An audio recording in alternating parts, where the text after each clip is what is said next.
மனிதானே மகத்தானவன், மனிதானே மகத்தானவன், மனிதானே மகத்தானவன். திருப்பரங்குன்ற நிகழ்ச்சிக்கு நிறைய பேர் இன்னைக்குதான் குரல் கொடுக்க இன்னைக்குதான் ஏதோ பாஜக இந்து முன்னணி ஏதோ செஞ்சுட்டாங்க அப்படின்ற மாதிரி சில கருத்துக்கள் அங்கங்க எழறத நம்ம பார்க்குறோம்.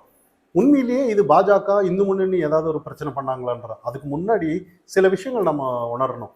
அதாவது அதாவது அந்த காலத்துல 1920 அந்த கட்டத்துல இப்ப லண்டன் கோர்ட்டுக்கு போகும்போதெல்லாம் அப்பெல்லாம் பிஜேபி இல்லை, இந்து முன்னணி இல்லை, ஆர்எஸ்எஸ்ஸே வரல. 1925 அந்த பீரியட்ல தான். அப்போ யாருமே இப்ப இருக்கிறவங்க அந்த எதுவுமே இல்லை. அப்ப அந்த இடத்துல இருந்து நம்ம யோசிக்க வேண்டியது என்னன்னா, அந்த இடத்துல இருந்தே நிறைய போராளிகள் இந்துக்களுக்காக நிறைய குரல் கொடுக்குறவங்க இருந்திருக்காங்க. அந்த அந்த மண்ணுல, அந்த மதுரை மண்ணுல வந்து அந்த மாதிரி ஆட்கள் இருந்திருக்காங்க. ஆனா இன்னைக்கு அந்த இடத்துல சில செய்திகள் வருது, இந்த உள்ளூர் மக்கள் எதுவுமே பிரச்சனை இல்லை, வெளியூர்ல இருந்து வர்றாங்க, உள்ளூருக்கு எந்த தொந்தரவும் இல்லை, நாங்க அண்ணன் தம்பியா தான் இருந்திருக்கோம் அப்படின்னு சொல்றாங்க. அப்ப அண்ணன் தம்பி அந்த அந்த அந்த கோர்ட் போனது எல்லாம் யாரு? அந்த அந்த உள்ளூர் மக்கள் தானே கோர்ட் அன்னைக்கு போய் எல்லாம் போராடினதே உள்ளூர் மக்கள் தானேன்ற மாதிரி. இதெல்லாம் தாண்டி ஆரம்பிச்சது யாருன்னு தான். அந்த இடத்துல ஆடை வெட்டுறோம் இல்லை, அந்த இடத்துல நவாஸ்கனி போனது, இதுக்கெல்லாம் அந்த இடத்துல ஒரு அதிகாரிங்க தான் அதை வேணான்னு தடுத்திருக்காங்க. அவங்க ஆட்டை வெட்டுறோம் அதை வெட்டுறோம்னு சொல்லும்போது அதிகாரி தான், கலெக்டரு, அங்க இருக்கிற அதிகாரிகள் தான், அந்த பீஸ் கமிட்டி எல்லாம் நடத்திருக்காங்க. அவங்க தான் வேணான்னு இருக்காங்க அந்த இடத்துல. அது வரைக்கும் பாஜக யாருமே அங்கே உள்ள போகலையே, இந்து முன்னணி யாரும் உள்ள போகலையே. எப்போ அந்த நவாஸ்கனி அவங்க எல்லாம் வரும்போது இப்போ கூட இன்னொரு கொஸ்டின் இருக்கு. இப்போ நேற்று ராஜா அவர்கள் வந்து கலவரத்தை தூண்டுற மாதிரி பேசுறாரு, அதனால வந்து கைது நடவடிக்கை, அதாவது அவர் மேல கேஸ் போடுறோம் அப்படின்னு நிறைய செய்திகள் வருது. ஆனா இதே அந்த இடத்துல அன்னைக்கு ஒரு நான்வெஜ் சாப்பிட்டவங்க நவாஸ்கனி அந்த போட்டோ எடுக்கும்போது மட்டும் எதுவுமே இவங்க எந்த ஒரு கைது ஒரு சின்ன ஒரு எதிர்ப்பு கூட காட்டலன்னு தான் நம்ம பார்க்கப்படணும். அப்போ இந்த இடத்துல வந்து என்னன்னா, இந்துக்கள் வந்து இப்ப எல்லாம் இதுக்கு என்ன, இப்ப இன்னைக்கு நாங்க எல்லாம் தமிழகத்துல அண்ணன் தம்பின்னு பேசுறாங்க. காரணம் என்ன? மதுரையில அந்த அளவுக்கு கூட்டம் கூடுனதுனாலதான். இன்னைக்கு முந்தி இருக்கிற மாதிரி நிறைய இந்த மாதிரி பேச முடியுமான்ற கேள்விதான். முந்தி எல்லாம் ஏதாவதுன்னா இந்துக்களுக்கு எதிராக நிறைய குரல் கொடுப்பாங்க. இன்னைக்கு அந்த சில விஷயங்கள் நடக்க முடியாதுன்னு தான் நம்ம பார்க்கப்படணும். அதுக்கு ஒரு ஆரம்பம் தான் மதுரையோட கூட்டம்னு இன்னைக்கு நம்ம பார்க்கப்படலாம். நம்ம பார்க்கறதுக்கு முன்னாடி தமிழக அரசியல் பார்த்தாச்சின்னு தான் சொல்லணும். இனி வந்து இவங்க கிட்ட ஏதாவது ஒரு சின்ன விஷயம் பண்ணாலும் இந்துக்கள் ஓட்டு கிடைக்காதோ. இப்போ அந்த இடத்துல இப்ப ஒரு நல்லா யோசிச்சு பாருங்க. இன்னைக்கு வந்து ஒவ்வொருத்தரும் குரல் கொடுக்குறாங்க. அதாவது கலவரத்தை, அதாவது பிஜேபி தான் இதை செய்யறாங்க, இல்ல இந்து முன்னணி தான்.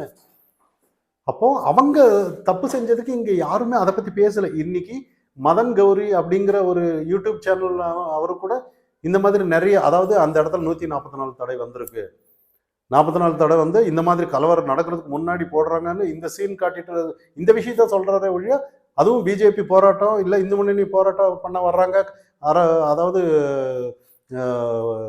கூட்டத்தை சேர்றாங்க, அங்கங்க கைது நடவடிக்கை அப்படி இப்படின்னு அதை பத்தி தான் பேசுறாங்களே ஒழிய, அதுக்கு முன்னாடி நவாஸ்கனி சாப்பிட்டது, ஆட்டை தூக்கிட்டு போய் அந்த இடத்துல பேசினது, இதெல்லாம் யாருமே அந்த இடத்துல பேசுறது இல்லை. அப்போ இந்த இடத்துல வந்து என்னன்னா, ஒரு சின்ன விஷயம் நடக்குது. அதாவது ஏடிஎம்கே இருக்கும்போது சில விஷயங்கள் நடந்துச்சு. அதாவது அங்கங்க இருக்கிறவங்க வந்து அங்கங்க சினிமா துறையில இருக்கிறவங்க அங்கங்க எதுக்கு எடுத்தாலும் குரல் கொடுப்பாங்க ஏடிஎம்கேக்கு எதிராக. ஆனா இன்னைக்கு டிஎம்கே இருக்கும்போது எல்லாம் சைலண்ட் மோடு தான். ஆனா அவங்களுக்கு ஏதாவது ஒரு இன்னைக்கு வந்து மக்கள் மத்தியில இனி வந்து சில விஷயங்கள் இந்த மாதிரி ஈடுபடாதுங்கிறது இனிமே தெரிஞ்சுப்பாங்க. ஏன்னா இது வந்து இப்ப பிஜேபி ஆதரவுன்றதுக்கு இல்லை, இந்து முன்னணி ஆதரவுன்றதுக்காக இல்லை. அந்த இடத்துல ஒரு தர்மம் நியாயம்னு இருக்கு இல்லையா, உண்மையா பேசணும் இல்லையா அப்படின்ற ஒரு கருத்து இங்க வருது. அப்படி உண்மையிலேயே யாரும் பேசாம ஒரு தரப்புக்கு ஆதரவா பண்ணிட்டு இருந்தாலும் எத்தனை நாள் தான் அந்த நாடகம்லாம் நடக்கும்? தமிழக அரசியல்ல இதுக்கு முன்னாடி, அதாவது ரோட் ஷோ வந்து, அதாவது நடைப்பயணம் அந்த மாதிரி சில விஷயங்கள் வந்து மோடி வந்திருக்கிறாரு, அப்புறம் அண்ணாமலை அவர்கள் வந்திருக்கிறாரு. அண்ணாமலை நடைப்பயணத்துல அப்படியே போறாரு, ரோடா அப்படியே போகும்போது அங்க டீ சாப்பிடுவாரு, அங்க பரோட்டா கடையில் உட்காருவாரு, எப்படி என்னன்னு விசாரிக்கிறாரு. இந்த மாதிரி தான் நம்ம பார்த்துருக்கோம். இதுக்கு முன்னாடி யாரும் அந்த மாதிரி நம்ம பார்க்கலன்னு தான் பார்க்கப்படணும். ஆனா இன்னைக்கு 2 நாள் கள ஆய்வுக்குன்னு சொல்லி திருநெல்வேலி பக்கம் போயிருக்கிறாரு நம்மளோட முதலமைச்சர் அவர்கள். ஆனால் அங்கே போய் அங்கே அல்வா கடை எல்லாம் போய் அல்வா எல்லாம் எப்படி பிஸ்னஸ் எல்லாம் எப்படி அப்படின்னு நிறைய டைம் இருக்கு போல இருக்கு. நல்லா கேட்டு அவங்களெல்லாம் எந்த மாதிரி பிஸ்னஸ் அப்படின்னு நிறைய விஷயங்கள் கேட்டிருக்கிறாரு. உண்மையிலேயே நல்ல விஷயம்தான். ஆனால் இருந்தாலும் அங்கே போகிறதுக்கு முன்னாடி நிறைய மாஞ்சோலை தோட்டம் தொழிலாளர்கள் வந்து நிறைய முதல்வர் வருவார், நிறைய மனுக்கள் கொடுக்கலாம். எங்களுடைய வாழ்வாதாரம் நிறைய பாதிக்கப்பட்டிருக்கு, ஏதாவது முதல்வர் வந்து ஏதாவது எங்களை குறை தீர்ப்பாரு அப்படின்னு ஏதாவது எங்களை சந்திப்பாருங்கிற ஒரு நிலைப்பாடு பேச்சு அடிப்பட்டதுனால அங்கே ரொம்ப நேரம் காத்து இருந்திருக்காங்க. ஆனால் அவரை சந்திக்கலைன்னு தான் நம்ம இப்போ இன்னைக்கு இணையதளத்தில் செய்திகள் வருது. ஆனால் உண்மையிலேயே நிறைய இணையவாசிகள் வந்து நிறைய விஷயம் பேசிட்டு இருக்காங்க. அதாவது இந்த மாதிரி அல்வா கடைக்கெல்லாம் போய் நீங்கள் இதெல்லாம் விசாரிக்க நேரம் இருக்குது, ஆனால் மாஞ்சோள தொழிலாளருக்கு வந்து நீங்கள் அல்வா கொடுத்துட்டீங்களே ஏன் இப்படின்ற மாதிரி நிறைய டைம் இல்லையா அப்படின்ற மாதிரி நிறைய இந்த மாதிரி சொல்லிட்டு இருக்காங்க. ஆனால் எது எப்படி ஆனாலும் உண்மையிலேயே பார்த்துருக்கலான்னு தான் நம்ம பேசப்படணும். ஆனால் இணையத்தில் 1000 விஷயங்கள் வரலாம். உண்மையிலேயே முதலமைச்சருக்கு டைம் இருக்கா இல்லையாங்கிறது நமக்கு தெரியாது. இதை பேச்சு அடிப்படும் போது நம்ம அதை பற்றி பேசுகிறோம்.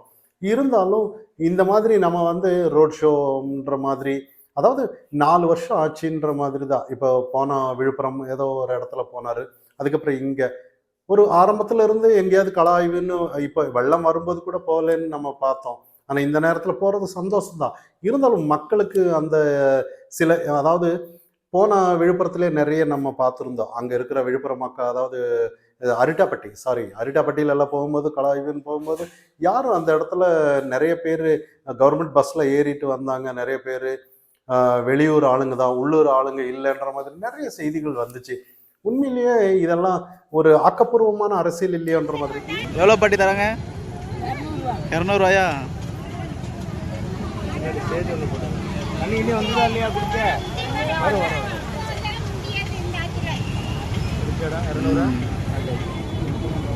சொல்றாங்க, அம்மா எவ்வளோ கொடுத்தாங்க அப்படின்னு கேட்குறாங்க. அது 200 ரூபா தான். என்னன்னா சார் இன்னும் 200 ரூபா தான் கொடுத்துட்டு இருக்கீங்களான்ற மாதிரி. கொஞ்சம் அதிகமாக கொடுக்கலாம் இல்லை? வயசானவங்க பாவம் வெயிலில் வர்றாங்க, லாரி ஏறிட்டு வர்றாங்க, லாரியிலேருந்து இறங்க முடியாமல் தவிக்கிறாங்க. இருந்தாலும் நம்ம ஏதாவது ஒரு கொஞ்சம் ஒரு அதிக கூட்டி ஏதாவது ஒரு 500 ரூபாவது கொடுத்துருக்கலாமே. இன்னும் 200 ரூபா தானா? அப்படி 200ங்கிறது ஃபிக்ஸா அப்படின்ற மாதிரி தான் இங்கே நிறைய பேர் இணையத்தில் செய்திகள் வெளியிட்டு இருக்காங்க.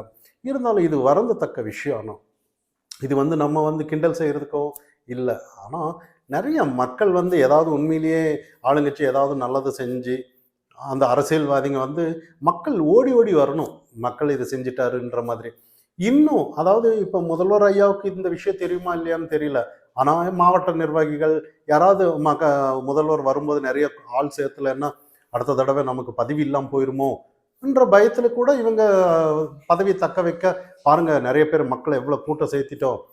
அப்போ நிறைய இன்னும் தமிழக மக்கள் இன்னும் நம்பிட்டு இருக்காங்களான்ற மாதிரி கேள்விதான் இங்கே வருது. அதாவது ஒரு 1000 ரூபாய் கொடுத்துட்டா போதுமா? இன்னும் எதிர்பார்ப்புலேயே ஏங்க வச்சு ஏதாவது இன்னும் நிறைய விஷயங்கள் இருக்கலாம். இப்போ கள ஆய்வுக்கு போறணும்னா அது என்ன ஒரு அதிசயமான விஷயமா? மக்களால் தேர்ந்தெடுக்க முதலமைச்சர் கள ஆய்வுக்கு போய் தானே ஆகணும். அவரோட வேலை தானேன்ற மாதிரி. இதுக்கு எதுக்கு மக்கள் வரவேற்பு? நிறைய விஷயங்கள் யார் கட்சி மீட்டிங் ஓகே, நம்ம கொள்கை பேசுகிறோம் ஏதாவதுன்னா அந்த இடத்துல வந்து பேசுறதுக்கு ஓகே, அந்த இடத்துல நிறைய மக்கள் தொண்டர்கள் வந்தாங்கன்னு பேசுறதுக்கு. கள ஆய்வுன்னு வரும்போது மக்களால் எடுக்கப்பட்ட ஒரு முதல்வர் அவர்கள் நேராக மக்களை என்னென்ன குறைகள் என்ன ஏன்னு மனு பார்த்து போய் அந்தந்த இடம் நலத்திட்டங்கள் எல்லாம் செஞ்சு எல்லாம் வர்றது தான். ஆனால் இருந்தாலும் இந்த மாதிரி ஒரு ஆள் கூட்டிட்டு வர்ற அளவுக்கு என்னென்ற கேள்விகள் இன்னைக்கு தமிழக மக்கள் மத்தியில் நிறைய, அதாவது உண்மையிலேயே இந்த மாதிரி ஒரு அரசியல் நடக்கும்போது நிறைய இடத்துல இன்னைக்கு இவங்க மட்டும் இல்லை, எல்லா அரசியல் தலைவர்களும் இப்படிதான் ஆளுங்க கூட்டிட்டு வந்து 200 ரூபாவோ கோட்டரோ கோழியோ ஏதோ கொடுக்கும்போது நிறைய இந்த மாதிரி ஒரு மனப்பூர்வம், அதாவது ரொம்ப மனவேதனையோட மாஞ்சோலை மக்கள் அந்த இடத்துல மனு கொடுக்க வேதனையா இருந்து அது கொடுக்கலங்கும் போது ஏன் அதை கேட்டிருக்கலாமேன்ற மாதிரி நிறைய கேள்விகள் வருது இங்க. ஆனா நிறைய விஷயங்கள் இந்த மாதிரி நிறைய விஷயங்கள் இருக்குதுன்னு. இப்ப ஆளுக்கு கூட்டிட்டு வர்ற அளவுக்கு 200 ரூபாய் கொடுத்து நிறைய வயசானவங்களை கூட்டிட்டு வந்து லாரியா இறக்குற ஆளுங்க ஏன் இந்த மாதிரி மாஞ்சோலை மக்கள் எல்லாம் அந்த மாஞ்சோலை அந்த தொழிற்சாலை அந்த மக்கள் எல்லாம் வாடி இருக்கும்போது அவங்கள வந்து ஏதாவது ஒரு வாய்ப்பு கிடைச்சி என்ன ஏதுன்னு கேட்டிருந்தா இன்னைக்கு பிரச்சனை இல்லைன்ற மாதிரி தான். மனிதா